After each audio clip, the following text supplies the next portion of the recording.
Thank you. Well, the last talk was about electronic technology enhancing the brain.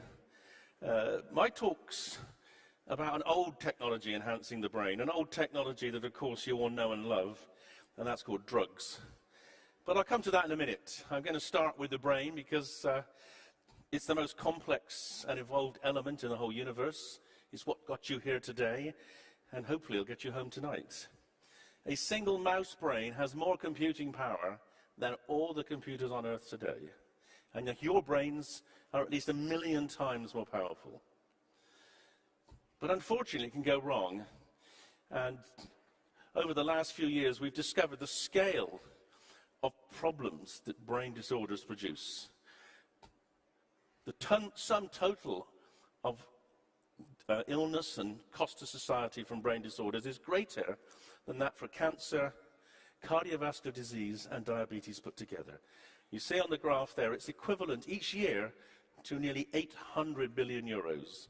It's as if we're paying off the Greek debt every year in the burden of illness produced by brain disorders.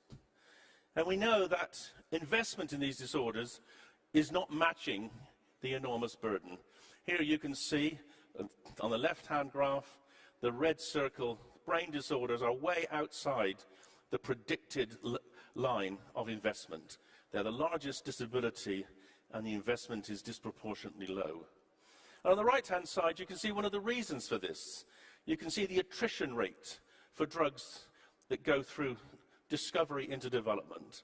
And look at the second cylinder there. You can see that Alzheimer's drugs, 200 Alzheimer's drugs in development, only one reaches the clinic. The brain is a very difficult organ to treat. And why does the brain go wrong? Well, it goes wrong because of external influences, malnutrition, still a big problem, parental and other abuse, psychological and physical, toxins, particularly alcohol.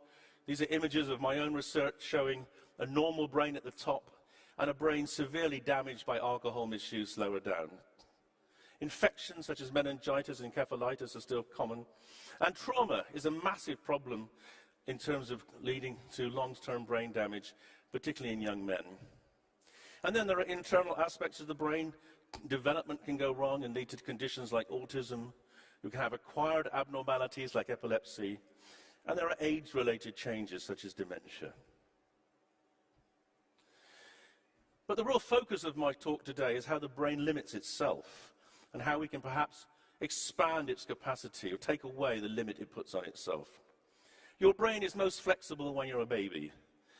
And some people would argue that the whole process of education is about taking away flexibility and forcing every one of you to think and behave in the same way.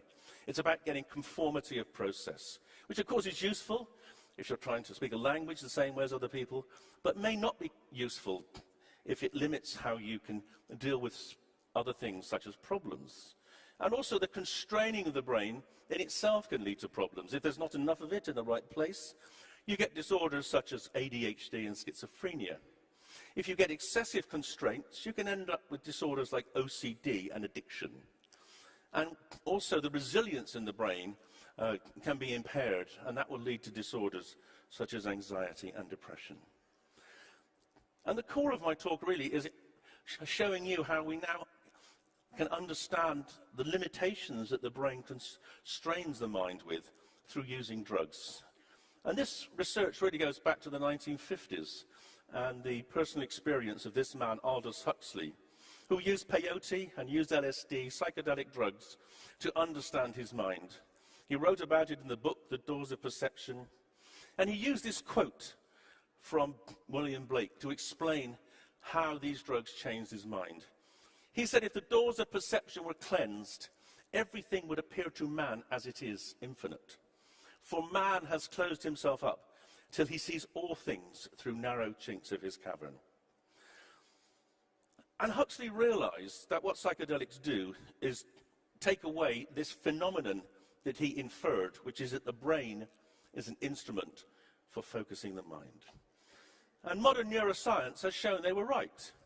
Because what we now know is that the brain creates what the mind thinks it's doing. And here's an example of vision. You might be looking out at a glorious sunset, but in reality, the light rays go into your retina. They're transformed into a series of electrical impulses which pass into parts of your brain, and those parts of the brain reconstruct an image that they think you're seeing. And that image, in the words of Blake, is seen through the constraints, the chinks of the cavern that your brain puts on it. And if you have mental illness, for instance, depression or addiction, then what you see is also constrained by your brain. So depressed people don't see even the brightness of the sky. They see a dull grey. And of course, people with addiction, when they see through the chinks of their cavern, they simply see the drugs that they're addicted to. And psychedelic drugs take away that limitation. They allow the mind to work in a much more flexible way. This is our research using psilocybin, magic mushroom juice. Those two images contain the same number of connections. But on the left-hand image, under placebo, you see that most of the connections are around the edge. The brain talks to itself in regional ways. But under psilocybin, there's a massive crosstalk, much more integration. Parts of the brain which haven't talked to each other since you were children are able to engage. And that's how people can get new insights and also potentially overcome damage or dysfunction of the brain. And here's another study using LSD showing essentially the same thing. On the left-hand side, you see the visual cortex is normally very local in how it works. But under LSD, when people have their eyes closed, they can see enormously vivid, interesting sets of images. And that's because the brain is much more interconnected under LSD than normal. And here you see the visual cortex connects to most of the rest of the brain in that state. And we've been able to utilize this liberation of processing of the brain produced by psychedelics to treat people with depression. So here's a study published last year where we took people with depression who failed 2 previous antidepressant treatments and also had failed psychotherapy. And they were given a single dose of psilocybin. And you can see there that a week later, all of them had recovered to some extent, and half of them were now in a state of remission. They were in the yellow bar there, which shows that their depression had actually gone away. And that's not the first evidence that psychedelics have therapy or have therapeutic uses. We also have evidence from around the world that psilocybin can be useful in helping people deal with alcohol dependence, with smoking dependence, with obsessive compulsive disorder. And most recently, 2 major studies showing it can help people come to terms with the anxiety and the depression, which almost always accompanies a diagnosis of a terminal illness. So these drugs can have potentially enormous opportunities for helping people deal with mental distress. And it's not just psychedelics that can have that potential. Many illegal drugs have medical uses. So for non-psychedelics, there's MDMA, ecstasy, where there's good evidence in post-traumatic stress disorder, and also some studies going on in addiction.